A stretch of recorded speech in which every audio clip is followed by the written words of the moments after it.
So welcome all of you to the book talk. It's the library's 20th book talk. I am Victoria, and I'm the moderator for the evening. And tonight we're very, very happy and pleased to have Professor Barry Sautman to give his talk tonight. He's going to be talking about his book, which has a not very short title, The Chinese Are the Worst, Human Rights and Labor Practices in Zambian Mining. Now, Barry has been here for quite some time, so many of you might be familiar, but for those who don't know him, I'm going to say a few words. Don't worry, Barry, it'll be short. He's both a political scientist. He got his PhD at Columbia, and a lawyer. He got his JD at UCLA and an LLM also at NYU. And also, we feel in the library special kinship with Barry because he also has a master's in library science. So he's a wonderful scholar. He's taught here since 1993, so coming up on 21 years. His classes cover subjects of international law, China-U.S. relations, contemporary China, ethnicity, and nationalism. Two of his main research areas are ethnic politics in China and also China-Africa links. Political economy, labor rights, migration, interactions between Chinese and Africans in Africa and then also in China. So please join me once more in welcoming Dr. Sautman. Well, the book, as it's been labeled, is actually a kind of monograph, quite short, and it was written as a response to a report that was made by the NGO, the non-governmental organization Human Rights Watch, which is based in New York.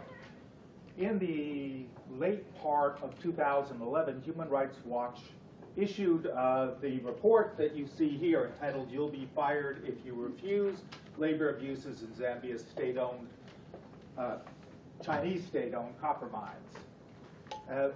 After reading this report, my partner, Yen Hairong, who is an anthropologist at Hong Kong Poly, and I decided that we wanted to respond to the report because over the course of some years, we had been doing research precisely about this subject. That is, research about Chinese copper mining in Zambia.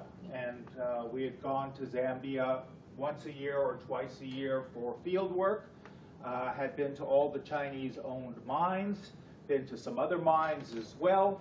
And after reading the report, we thought, well, this report is lacking in several different respects. And I'll be talking about those respects in the course of this talk. We figured that initially we would publish some newspaper articles, and we did in The Guardian in Britain, in the South China Morning Post, and other places. And we also wrote some short scholarly pieces, but then we thought we would have a full-scale response to the report, something that was about on the same level as the report itself in terms of length. So we wrote this monograph, and it was kindly published after being reviewed by the University of Maryland in the United States.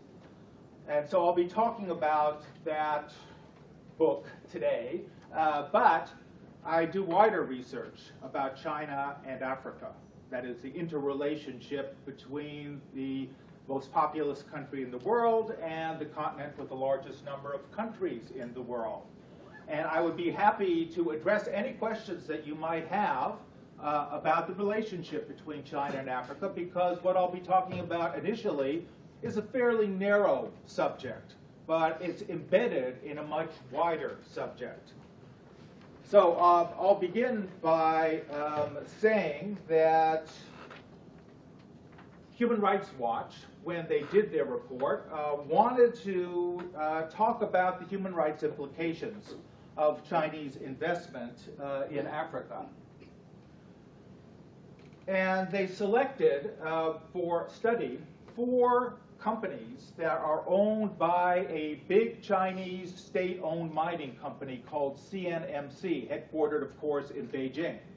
But it's a company that has mines and smelters in about 15 or 16 different countries in the world, of course in China, but also in other places. And these are all places in Zambia that we had already visited to do something about. So these are the 4 companies that they looked at.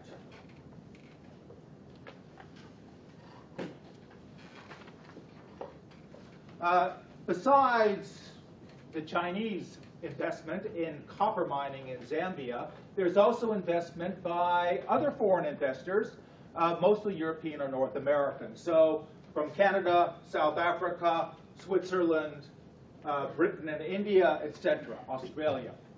And of course, the report done by Human Rights Watch wanted to compare how things were in these other foreign-owned mines to how things were in the Chinese-owned mines.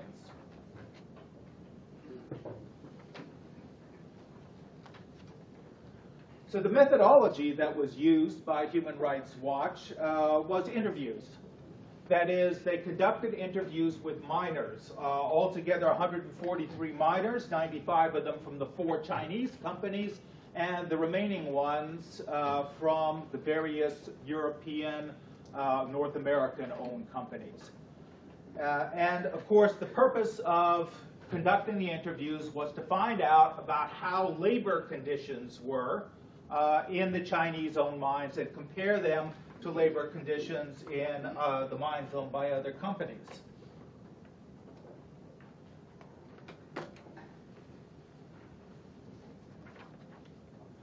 So there was an empirical argument made by Human Rights Watch, which was that the Chinese-owned mines were worse in all respects than the mines owned by other foreign investors. They were worse on safety, and they looked at safety in terms of things like how many people are killed or injured in a mine, whether the safety officers have authorities, whether injuries are reported, etc.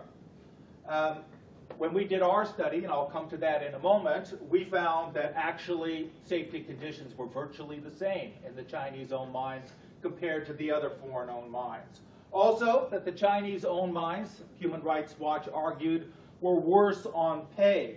And we had no problem with the empirical argument that if you compared pay in the Chinese-owned mines, they were in fact, the pay scales were lower than in the other foreign-owned mines. But what Human Rights Watch didn't do was explain why that was so. Also, they hugely exaggerated the gap between the situation for Chinese-owned mines and the other foreign-owned mines. Then there were other questions. For example, hours of work. They claimed that Chinese employers made people work outlandish numbers of hours in a shift. Work 12 hours at a time, for example. And of course, in a mine, that's something that's very difficult to do, whereas the other employers didn't do that. Again, there was a problem with that, which I'll come to in a few minutes. They also forgot to mention that job security was, in fact, better at the Chinese-owned mines than at the other foreign-owned mines. Also, a question of acceptance of union rights on the part of Chinese employers compared to that of other employers, which they claimed, of course, Chinese employers were more resistant to unions being present than was the case with the other employers. So apart from the empirical argument, which I've just mentioned, there also is a question of how you interpret whatever data that you have about the situation of one set of employers and the situation of another set of employers. So there was an interpretation given by Human Rights Watch. They said that, first of all, the Chinese employers don't care about safety. They really just are willing to have deaths and injuries in their mines. It doesn't weigh on their conscience in the same way that it would for the other employers. Also, they said that the labor standards that were used in the Chinese-owned mines were simply labor standards that were imported from China. That is, the Chinese employers were not smart enough to figure out they weren't in China, and they just decided to bring over from China whatever set of labor standards they had back home. Of course, we wouldn't argue with the fact that all employers, to some extent, when they go to a new place, they make reference to how it was back home. But we were not at all satisfied with the argument that Chinese employers were not smart enough to figure out that they were in a new circumstance and adjust accordingly. In addition, Human Rights Watch talked about what the significance of their study was. And the significance for them was that their own study, which is only about one company in one country in Africa, was in fact about all Chinese companies in all of Africa. That is, it provided what they said was a magnifying glass to look at how Chinese companies operate in Africa. The way that they put it was that it begins to paint a picture of China's broader role in Africa.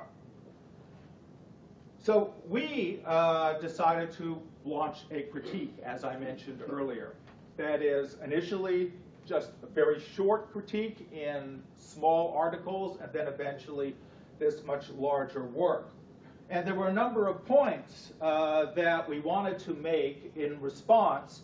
First of all, about what the Human Rights Watch study signified. We had a completely different view of what it signified.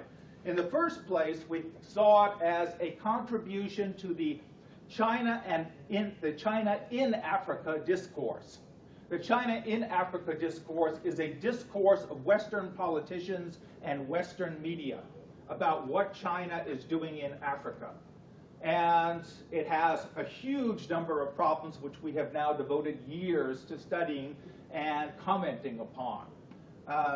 The China and Africa discourse is something that not only we have commented upon, my co-author and I, but many scholars in various parts of the world, particularly in Africa and in China, and have found that discourse to be wanting. That is, to be empirically incorrect and also to have many interpretive problems as well. We also argue that, in effect, the Human Rights Watch study echoes various persistent racist stereotypes about Chinese, particularly the idea, and this is something that's been present in the Western world for a very long time, the idea that Chinese are cruel people. That is, they are willing to subject themselves and others to all forms of cruelty that are unimaginable to white people. And this kind of argument, as I said, has been around for a very long time. It takes many different forms. It has by no means faded in the world. It is still something that is very prevalent in the Western world. Of course, it exists alongside some positive images of Chinese, but nevertheless, it's still very much there, and this study was one to reinforce it. Well, the effect of the Human Rights Watch report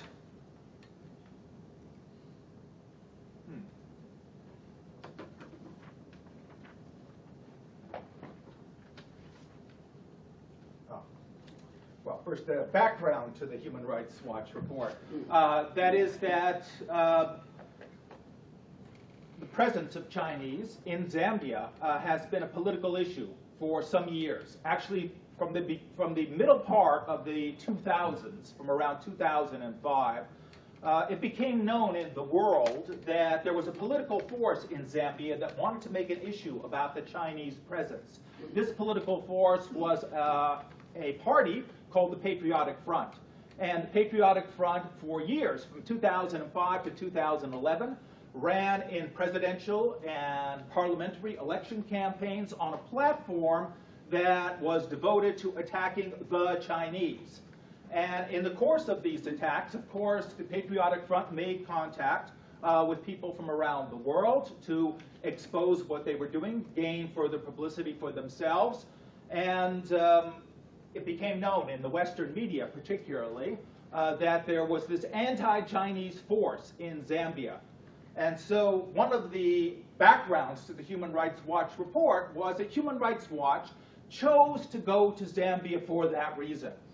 That is, people who contribute to Human Rights Watch or members of Human Rights Watch approach the leadership of Human Rights Watch and ask them, what do you think about all these Chinese going to Africa? What do you have to say about the human rights aspect of that? Because we hear that human rights in Chinese enterprises in Africa are miserable. And so Human Rights Watch decided to do the report on that basis. They told that to us when we asked them. They knew that what was going on in Zambia was at the forefront of the whole critique about the Chinese presence in Africa, the China in Africa discourse.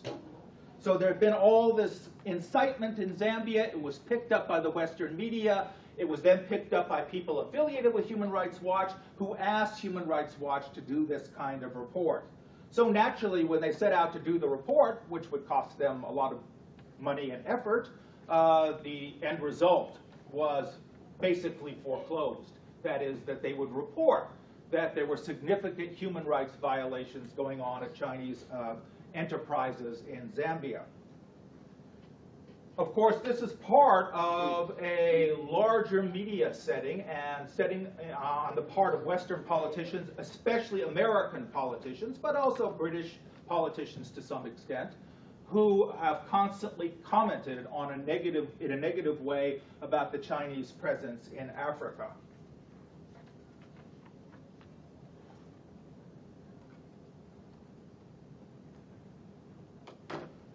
So then there is the effect of the Human Rights Watch report. First of all, when it was issued, almost exactly 3 years ago, it created a media sensation. That is, it was reported in almost every newspaper that I came across anywhere in the world, picked up the fact that there was this very negative report about what Chinese were doing in Africa. And that resulted, of course, in millions of documents being generated on the internet. And almost all of this discussion on the internet simply assumed that what Human Rights Watch had reported was factually correct. Because Human Rights Watch has the image of being factual and impartial. This is the image that they cultivate. If you look at their website, that's exactly what they say about themselves. We are factual, we are impartial. And that was simply the assumption that most people adopted with respect to this report. It was the result of a factual investigation that was carried out without any political animus, that is, without any political ill feeling toward those who were being investigated. And there was a little bit of a debate on the internet, spurred by those writings that I referred to earlier that we did, newspaper articles, a few. And that debate, of course, generated some response from Human Rights Watch. The response was quite interesting. You know, in the United States, it's said in political circles that you should never apologize for anything. And Human Rights Watch is very much an American organization, even though it has some international members to it. But as I'll note later on, 75% of the funding of Human Rights Watch comes from the United States. The other 25% is from Western Europe. So a solidly Western organization, but most of all an American organization. So no matter what was criticized about the Human Rights Watch report, they didn't back away at all. They stood their ground, as they say in the US. And they refused to concede a single point. And the result of that was that in the last 3 years since the report was issued, they continue to refer to it in wholly positive terms, back it up, and back up the work of their researchers, etc. These are some miners from Zambia, from one of the mines. So I will now talk about a few of the points that we discussed in this work that specifically address the questions that were raised in the Human Rights Watch report. First of all, with regard to safety, how do we go about figuring out whether Chinese mines in Zambia are more or less safe than the mines that are owned by other companies from other countries? One of the ways to do that is to look at fatalities. That is, people who die in the mines. And unfortunately, every year, a number of people do die in the mines. And if you look at the number of people who die in each mine, and you look at the number of people who are employed by each mining company, then you can figure out what the ratio is between those two figures. And that's exactly what we did. I should say the figures are not publicly available. We had to go to the Mine Safety Department in Zambia, which is in the mining area called the Copper Belt, and we had to, well, la guanchi. We had to figure out a way to get this data out of the Mine Safety Department because typically they just don't release it. And after doing our best, getting to know some people, we managed to get the data. And having that data, we could then do something which Human Rights Watch didn't do because they didn't get the data. Instead, what they did was they just asked miners, where would you feel safer? Working for the Chinese, who are constantly under attack in your country, constantly being criticized, are the prime object for a political party that wants to attain power, or would you feel better working for those nice white people? So the result of that was having the data in hand that we could come up with some actual statistics.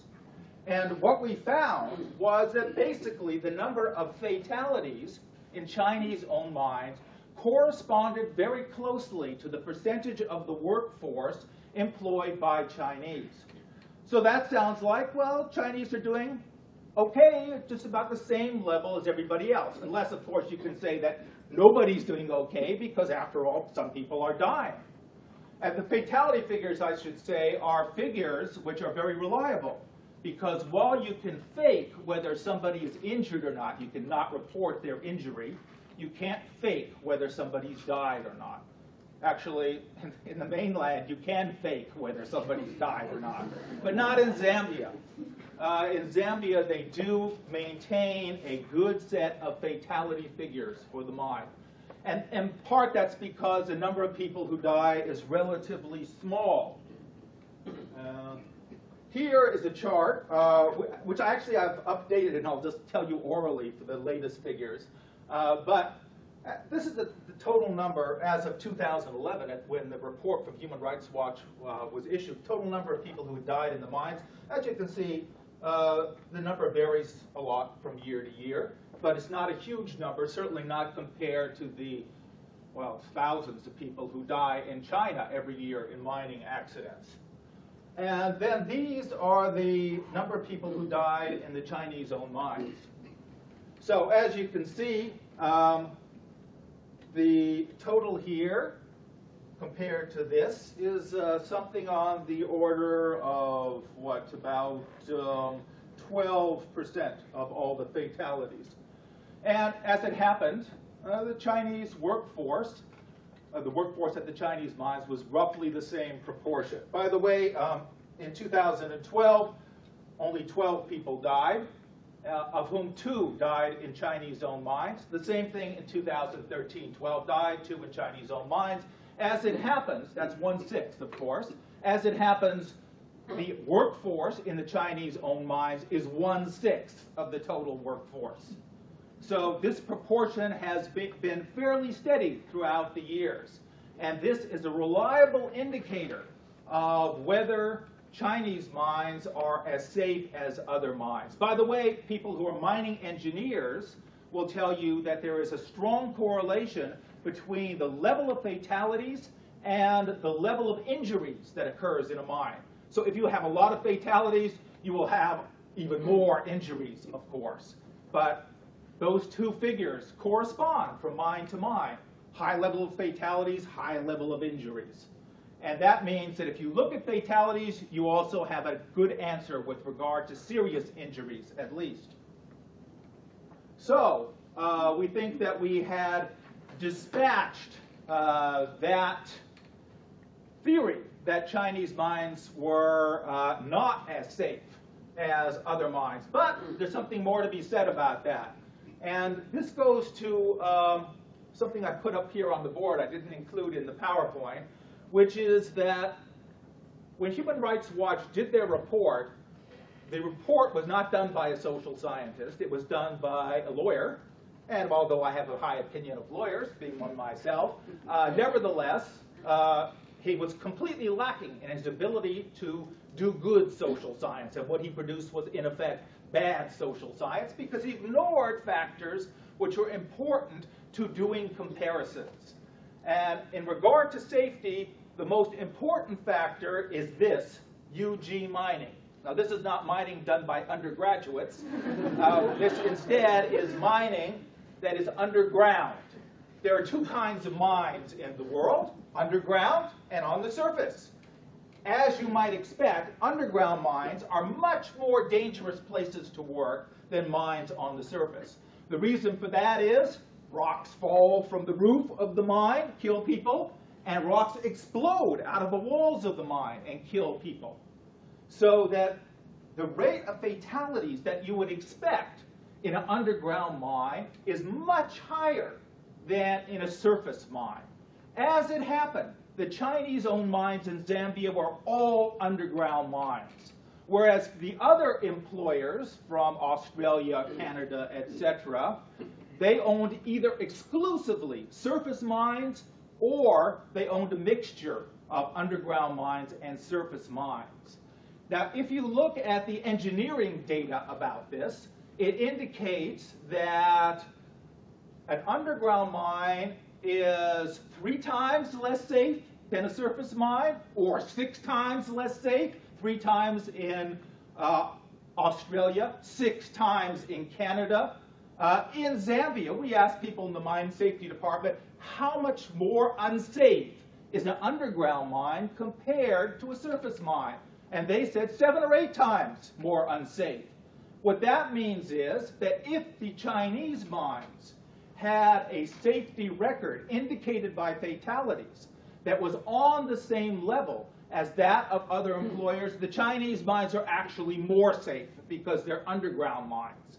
That is, the conditions created for safety by the Chinese employers were actually better than what you would expect, given the fact that they have only underground mines. So, this is something which we pointed out, and yet Human Rights Watch never addressed it. We said, if you don't take this into account, it's bad social science because this is a fundamental discrepancy that must be taken into account between those who have surface mines and those who have underground mines. They just ignored it. They didn't even realize there was a difference between surface mines and underground mines because they hired a recent graduate of Harvard Law School rather than somebody who knew anything about mining. And therefore, they produced the kind of report that they wanted to produce politically, but not the kind of report that was sound in terms of social science. The other thing that goes to the question of bad social science is the question of racism. As I mentioned earlier, there had been this virulent racist discourse in Zambia from 2005 to 2011 by the Patriotic Front, which was seeking political power, attacking their opponents in the government for having close ties with China, and deploring everything that the Chinese, as they would always call them, were doing in Zambia. So in the course of doing that, they built 2 bases. One base was in the capital city among the poor urban population living there. The other was among miners in the copper belt. And they told miners over and over again that the Chinese are the worst. And naturally, the miners, who wanted to have a political force that represented them, thought that what the Patriotic Front was telling them was correct. And they adopted a very antagonistic attitude toward Chinese people in general. Not just to the owners, but toward Chinese people per se. And if you look at the Human Rights Watch report itself, some of this comes out in the report. Although the authors of the report completely ignore this factor. They don't comment on it at all.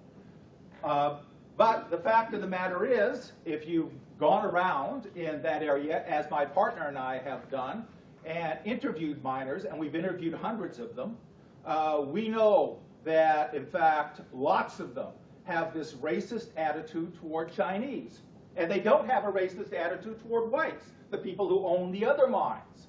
So the result of that has been that they constitute an unreliable group of informants if you are doing interviews about them, with them, and trying to elicit from them how they compare things which are controlled by Chinese and things that are controlled by other foreigners. So the result of that was, again, a distortion, very deliberate distortion, we think, on the part of Human Rights Watch, which tried to show that they were doing an objective report when, in fact, they were ignoring factors which had to be taken into account. The other factor which Human Rights Watch didn't allude to, and this actually has more to do with salaries, pay, than it does with safety.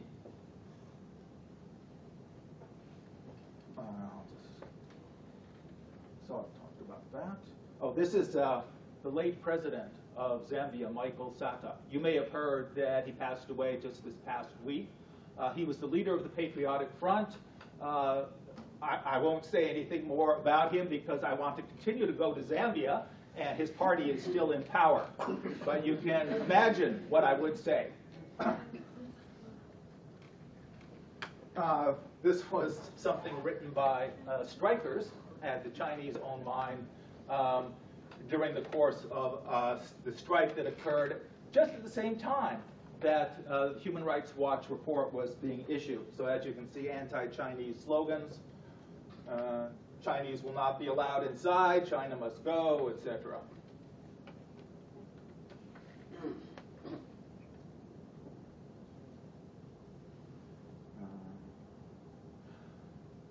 A couple other factors that I should mention that impinge upon safety. One has to do with the fact that the Chinese-owned mines were rehabilitated mines. They've been owned by other people, or they've been shut down for a very long period of time. And the workers had been dispersed. That meant that the workers who worked in the Chinese-owned mines, once they were put back into operation, were people who were less skilled because they had long periods of unemployment where they were de-skilled as a result of not actively working and adapting to new technology. So if you have less skilled people working in an atmosphere like an underground mine, that's when you have more fatalities and more serious injuries. And this is another factor which we knew, but Human Rights Watch did not bother to mention.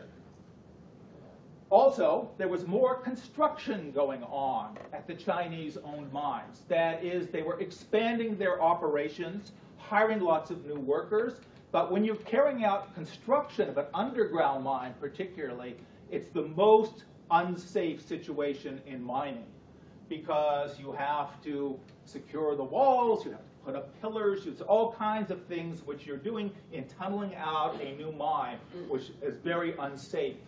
And despite the fact that the Chinese-owned mines were engaged in more of this construction than the other long-established and constantly running mines owned by other foreigners, nevertheless, their safety record was comparable.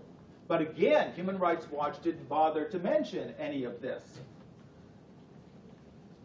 I'll skip over this and then go say a few words about wages, because this is another thing which you hear in the China in Africa discourse constantly. That is that Chinese companies, when they go abroad, they pay less than what other foreign-owned companies do. And one of the things that we can say about it with regard to the particular study that's in question here is, yes, the Chinese-owned companies paid less, but that the gap between what they paid and what the other foreign-owned companies paid was hugely exaggerated by Human Rights Watch. And the way they hugely exaggerated it has to do with this factor that I mentioned here. Contractors. Contractors are not actually the people who have a bunch of people that they want to have, that they have working for them and then they hire out to another company. Rather, contractors is the term that's used in Zambia for contract workers.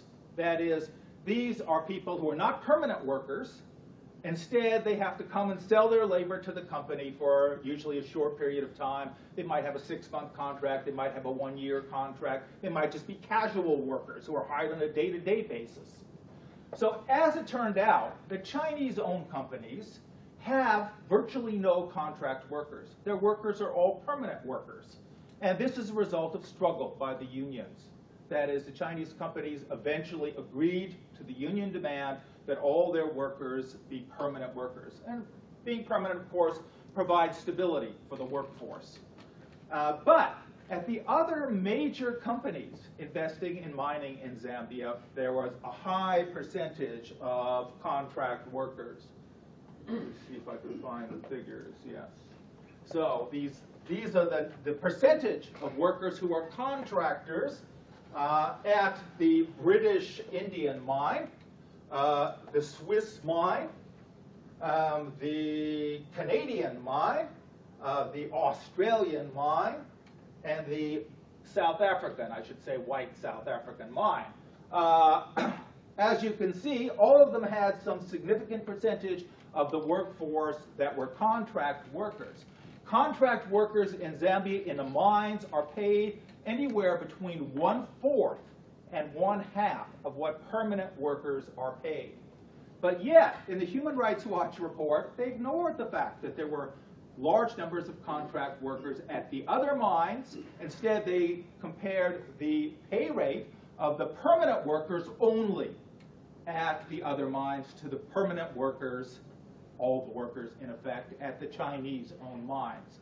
So the result was that they showed this big gap. But in practice, that's not the case, of course, because there are lots of contract workers working for the other mines who are super low paid and are the people also, by the way, who are most apt to get into accidents. So if you take that into account, that difference, the pay gap between the Chinese-owned mines and the other mines narrowed very considerably. It narrowed to a point where it was somewhere between 60% and 80% of what the other mines were paying, depending upon which other mines you were looking at. Also, one has to take into account other factors which should be obvious to anybody with a background in the business or social science even, which Human Rights Watch also ignored. For example, the fact that productivity and wages are typically correlated every place in any kind of industry. That is, super productive workers tend to get higher wages. Productive workers get higher wages than less productive workers, etc. So, looking at the Chinese-owned mines and comparing the rate of productivity to mines elsewhere, you can just see quickly by these figures. If you look at the overall average for Zambia, this is the number of tons per person of copper mined at mines in Zambia generally. So, of course, these are mostly the non-Chinese-owned mines, but it also includes the Chinese mines because this is the general figure. Then you look at what it is back in China, almost the same as in Zambia in terms of productivity. But if you look at the Chinese-owned mines, the rate of productivity is much less. And this isn't necessarily because the workers are worse. Actually, they are a bit worse. They're less skilled. They haven't had as much experience as at the other mines. But in the main, it's because the Chinese got the worst mines in Zambia. They came along later. The British were already there. The Australians and the Canadians were already there. They'd already bought their mines. Then along comes the Chinese. What's left? Marginal mines. That's what they bought. And those marginal mines have a lower copper content. They are underground mines, and it is harder to get the copper out of an underground mine, of course, than a mine that's on the surface. And that meant that productivity was very substantially lower. If you have lower productivity, you can pretty much expect to get lower pay. And that was, in fact, the result. So this is by each one of the mines. Then there was the question of the relationship of all of this to profits made at the various mines. And for the various reasons that I put here, the profit rate at the Chinese-owned mines was much, much lower than the profit rate at the other foreign-owned mines. So these are several of the other foreign-owned mines. As you can see, they vary a great deal in terms of how much copper they produced, and their profits varied a great deal. Now, the Chinese-owned mines, they have made, from the period from their inception in 1998 until about 2008, they made no profits at all. They made losses because, as I said, these were marginal mines, and they were having to invest a lot of money in rehabilitating those mines. But the other mines made big profits. Some made big profits, others made astronomical profits. This mine, which is owned by a Canadian company, made close to $1 billion a year compared to the best year for the Chinese-owned mines, which was making a profit of $40 million. So $40 million compared to almost $1 billion US dollars in profits. Now, of course, if you have some little store on the corner, it makes very slim profits. The workers who work in that little store are not going to be expecting to get the same kind of pay as workers in a very large-scale enterprise. Nevertheless, the gap between what was paid at the Chinese-owned enterprises and what was paid at the other foreign-owned enterprises was still fairly narrow and got narrower over the years. That is, if you look at the two curves for how much is being paid by the other mines, how much is being paid by the Chinese mines, it's tended to converge, although there still is a little bit of a gap.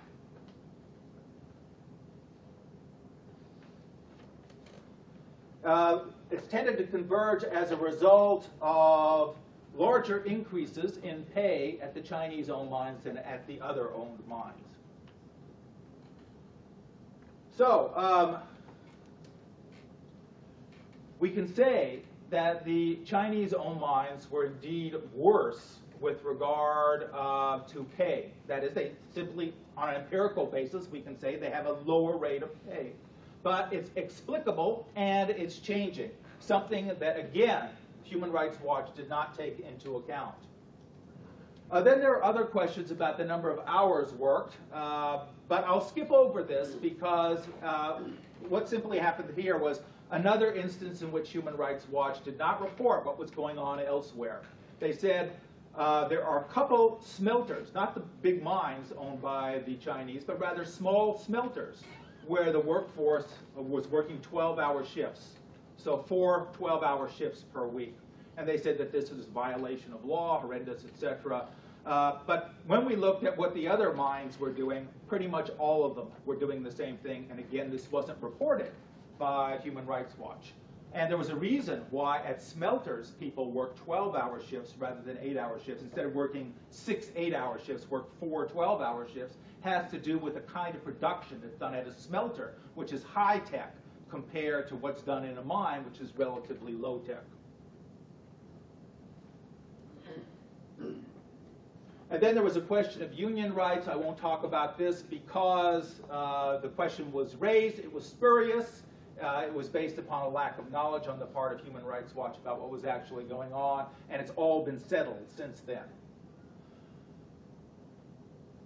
Then there becomes the matter of what Human Rights Watch fundamentally concluded in their study. They said that the Chinese are bad employers. And we pointed out there was something else that they forgot to mention. And they forgot to mention this, Sambu, the 3 knots policy adopted by the Chinese company during the global financial crisis.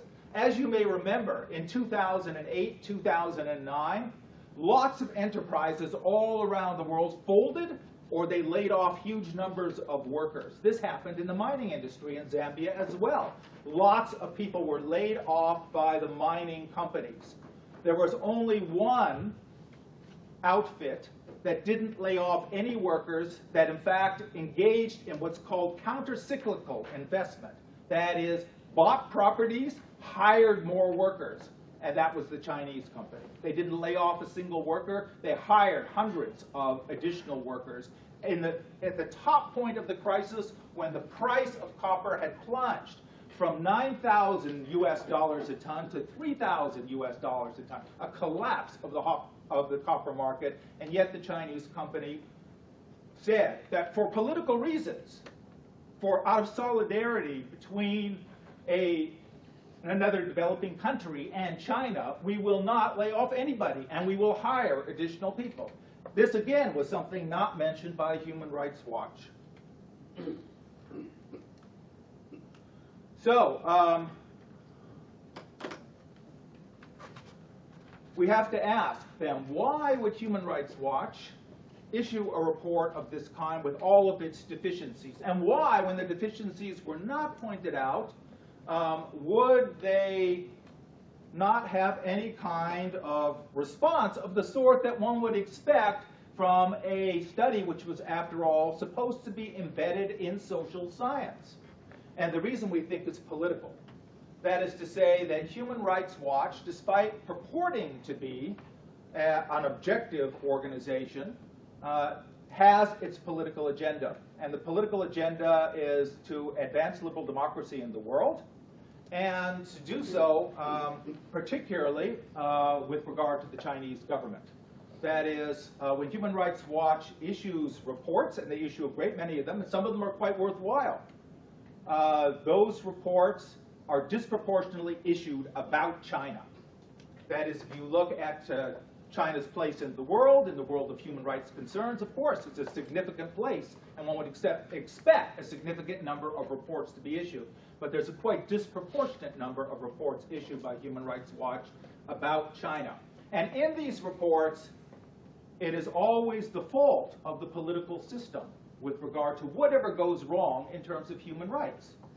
But when reports are issued about the United States, issued about Western Europe, where there also are human rights violations after all, it is never the fault of the political system in Human Rights Watch reports. It is the fault of individuals, the proverbial few bad apples who have violated the human rights of other people, and there is nothing about the political system that is ever raised.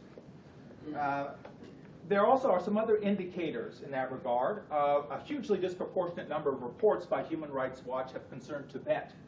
And if you go to the Human Rights Watch website, you will see they have a category where they place their reports by region. And on the region for China, it says China and Tibet, as if they were two different countries. So they accept the idea that Tibet should be an independent state, which is a sure indicator of what their political proclivities are. So we concluded in our study that one has to take into account that the regime of truth, a concept used by the French philosopher Michel Foucault, the regime of truth is not what it appears to be.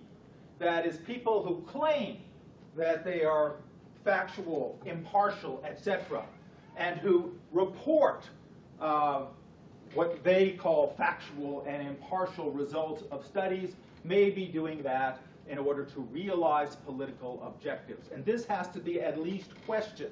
And that's what we had hoped to accomplish through doing the study that we did. So on the one hand, in our study we talked about how to do social science properly. And of course we realized that people working for an NGO like Human Rights Watch are not trained social scientists, but they should have at least consulted with some in order to come up with a better report. And the other thing is we wanted to address the whole question of whether what Human Rights Watch said is representative at all of the actual presence of China in Africa or Chinese people in Africa. And of course we concluded it wasn't. And then we wanted to say something about this regime of truth, that is, to caution people that they shouldn't necessarily accept that because something comes from a group of human rights defenders, that it's necessarily the truth. In fact, there are many different truths. There are many different ways of looking at the same set of facts. And we had hoped that by doing this particular study, we would alert people to the need to keep that in mind. Well, I've run out of time, exactly run out of time, so I will stop here. And again, I would be glad to address questions about anything I've said today, but also about anything you may have in your minds about the Chinese presence in Africa, because apart from doing this book, I'm working on a book now about the localization of Chinese enterprises in Africa, and working on several other matters that have to do with China and Africa. We've already published dozens of articles about it, so I think I can address many of the questions that you may have. Thanks very much. Okay, thank you, Barry. That was really very informative. So now we are opening the floor to questions, and thank you for your great timekeeping. Okay, first question. Thank you very much for a wonderful presentation. My question is actually that sample, the 3 nodes sounds quite impressive. So this kind of policy is adopted by most of the SOEs, Chinese SOEs in Africa, or is just this company? And also, have you studied the differences between the behavior of SOEs and private enterprises from China in Africa? Thank you. Yeah, those are interesting questions. As for the Sambu policy, the policy of not laying anyone off, of not putting aside any plans for investment, of going ahead with new plans for investment, those are the 3 knots, 3 no's. That policy, according to the president, the CEO of the Chinese copper mining company, who we met in Beijing, he claimed this was his idea. I don't know whether it was or not. It might have been the idea of the Chinese government. But in any case, the Chinese government agreed with the idea, and it was a policy, I think it's fair to say, was generally put in place by Chinese state-owned enterprises operating in Africa during the global financial crisis. Now, private companies are an entirely different matter. Private companies are beyond the control of the Chinese government, no matter what you've heard. I mean, you certainly probably have heard that the Chinese government controls everything. But actually, they can barely control their own state-owned enterprises abroad, let alone control what private enterprises do. So this policy was one that, as you might expect, would be associated with state-owned enterprises because it's a political policy. It's a policy that actually does make some economic sense as well, because in business there is the approach of counter-cyclical investment, which often pays off. But it was adopted for political reasons. There's no doubt about it. And of course, you would expect that the state-owned enterprises, which have to listen to what the federal government says, the central government says about important political activities, you would expect that this kind of policy would be associated with them. We have studied the difference between private enterprise and state enterprise, not just us, but other scholars as well, have studied how state-owned enterprises operate differently from private-owned enterprises in Africa, that is Chinese enterprises. And there is quite a lot of difference between the two, but I think one also has to take into account that increasingly state-owned enterprises in China operate like private enterprises. That is, the bottom line is their first consideration now. Politics is not their first consideration. They want to stay away from politics if they can and just make money. But once in a while, when some big event happens like the global financial crisis, then they have to pay attention to political considerations. It's a complicated subject as to what the differences are, not only abroad, but also within China itself. And it's worthy of a whole another book, which we plan to do eventually. Okay, thanks. Other questions? Okay. The mic is coming to you. So I am a product of the American media machine, and a lot of attention has been paid to China importing Chinese people to work in Africa. How does the ratio of Chinese workers versus local workers compare to Western mines? This is another very good question. I say it's a very good question because I've just written 460 pages on the subject, study of localization of Chinese enterprises in Africa. So, of course, I had to construct from scratch a database of Chinese enterprises in Africa, looking at the ratios between the number of Chinese working for them and the number of local people working for them. So I have a good idea, a pretty good idea. I have 2 UROP students working right now to help me to refine the data, and it isn't completely refined yet, but I have a good macro idea of what the ratio is, and it is absolutely nothing like what you would read in the American media. In fact, on average, somewhere around 85% of the workforces of Chinese enterprises in Africa are composed of local people. Of course, it varies a great deal from sector to sector. So, for example, in the IT sector, Huawei, Zhongxin, ZTE, these are very high-tech firms. The ratio there is only about 60%. But if you look in mining, it's 95%. If you look in oil, it's around 95%. If you look in manufacturing, it may even be higher. It may be 98 or 99% of the workforces are composed of local people. And yet, despite the fact that I can access this data, little old me working by myself, the whole media of the Western world says the exact opposite all the time. There recently is a book published. You may have heard the name of the author, Howard French, who is professor of journalism at Columbia University, my alma mater. And Howard French recently published a book about the Chinese presence in Africa. At least in a half-dozen places in that book, he repeats this same charge, that Chinese companies do not hire local people. He's a very experienced journalist, speaks Chinese, speaks French and Spanish as well, traveled around Africa a lot, published this book, and yet he significantly repeats over and over again this false charge, which I'm sure he knows is not correct. And again, I think it's for political reasons. That is to say, despite the fact that one hears all the time that, say, Renminbi Bao or some other mainland newspaper is a mouthpiece, is propaganda, etc., and one never hears this about the New York Times or some other Western source. Propaganda appears as well in Western media as it does in Chinese media. And this is a good example of propaganda. President Obama, Secretary of State Kerry, Vice President Biden, all 3 of these top U.S. officials in the last 3 months have repeated the same thing, same charge about Chinese not being willing to hire local people. And of course, the implication of this is that Chinese are racists. They don't want to hire local people because the local people are black. And white people have abandoned racism, but Chinese have taken up the banner of racism. And yet, the figures say otherwise. And I will demonstrate that in a paper that I will present soon, and in this book that hopefully will be published in not too long. Okay, thank you. We're running close out of time, so I think we can have time for 2 more questions. Okay, so you and you. Okay, so he was first, and then her. Okay, thank you. Thank you. Very interesting stuff. I was curious. So you obviously had a lot of criticism to the Human Rights Watch report. They didn't really comment on your critique. How did other medias receive this critique? Actually, Human Rights Watch did battle with us. They did battle, though, in highly specialized places. They did battle in one scholarly publication that deals with Asia and another one that deals with Africa.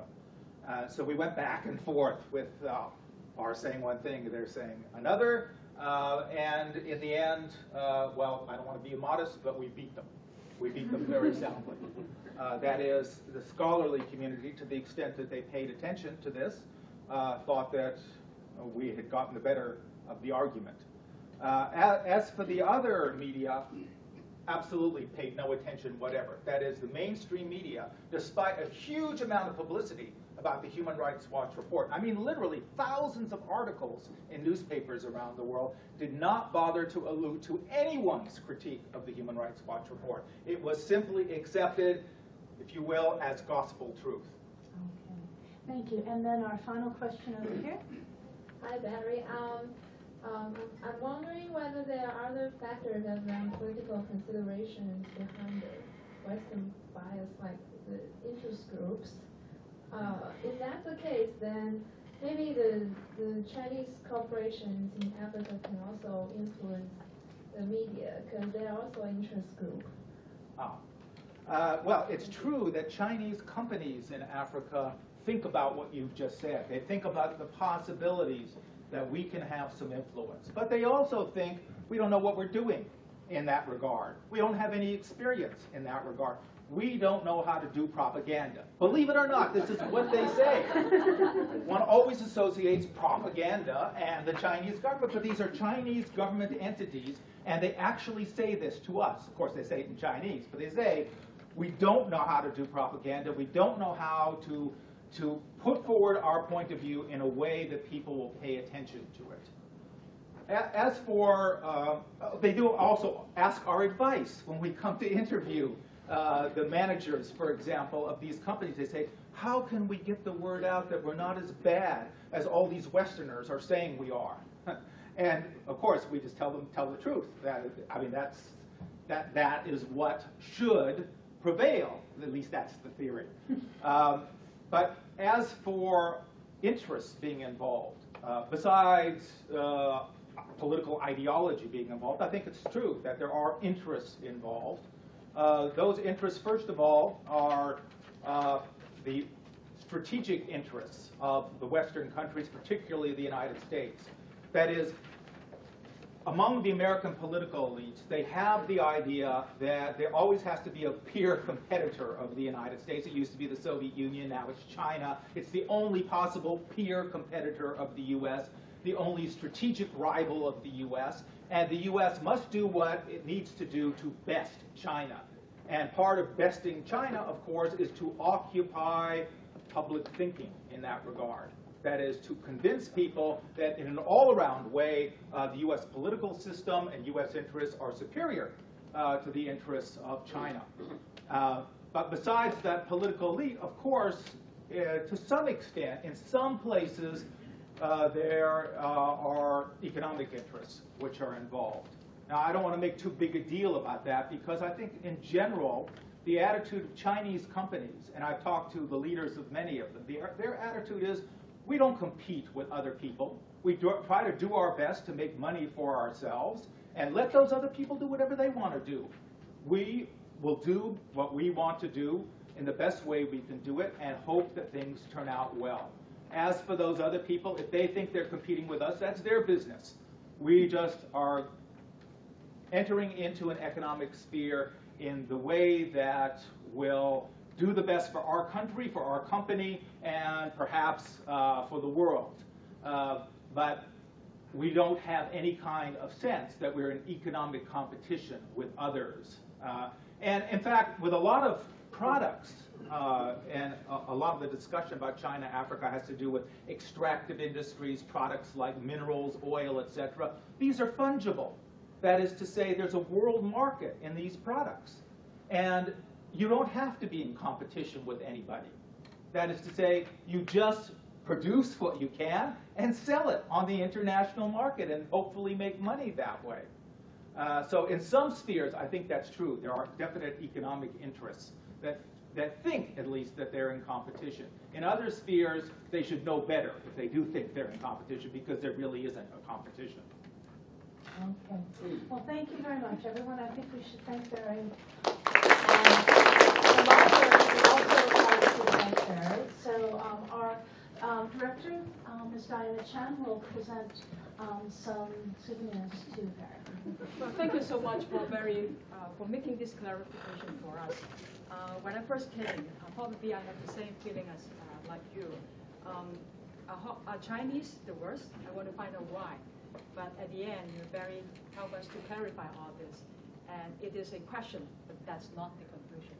While you're writing for books, I suppose that you need a lot of coffee or tea. This is a limited edition. We sold out for all this except maybe for the last 10. So thank you so much. Thanks very much. Might be made out of Zambian copper. I don't know.